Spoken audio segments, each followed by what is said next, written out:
Hello and welcome to a very special preview of the 2016 Men's Big East Basketball Tournament. We're here in Madison Square Garden. My name is Michael Beiermeister. Joining me today, the voice of Marquette men's basketball for the Marquette Wire, Peter Fiorentino.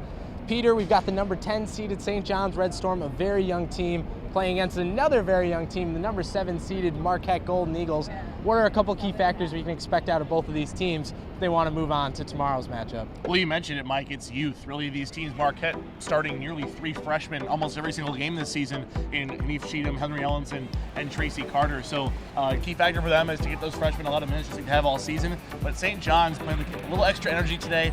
They have not made a Big East quarterfinal since 2011. So a little bit extra fire for them to try and make tomorrow night's game.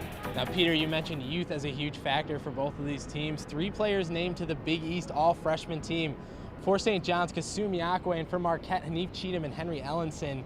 Which freshman for both teams needs to have a huge game? Well, actually, I'm going to pick 2 players not assigned to the All-Big East freshman team. First, for the St. John's Red Storm, I'll go with Yankuba Sima, averaging 7 points a game, 6 boards a game, and nearly 2 assists. I think he's a guy who has to have a big contest tonight for the Red Storm, especially because in the last 2 matchups between these 2 teams during the regular season, Sima didn't play against Marquette. So Golden Eagles going to having to play against a player they haven't seen before this year, which should be advantage St. John's. For Marquette, I'm going to go with Tracy Carter. Had a couple of big games this year for the Golden Eagles. However, needs to have a huge one, especially with that freshman leadership and the point guard position here tonight for the Golden Eagles to move on to tomorrow.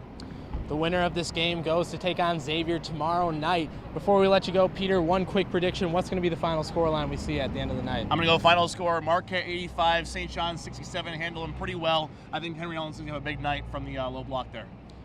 You can listen to all the action on MarquetteWire.org. Hit the radio tab and click listen. That game will tip off at 9:30 Eastern Time. Thanks for joining us.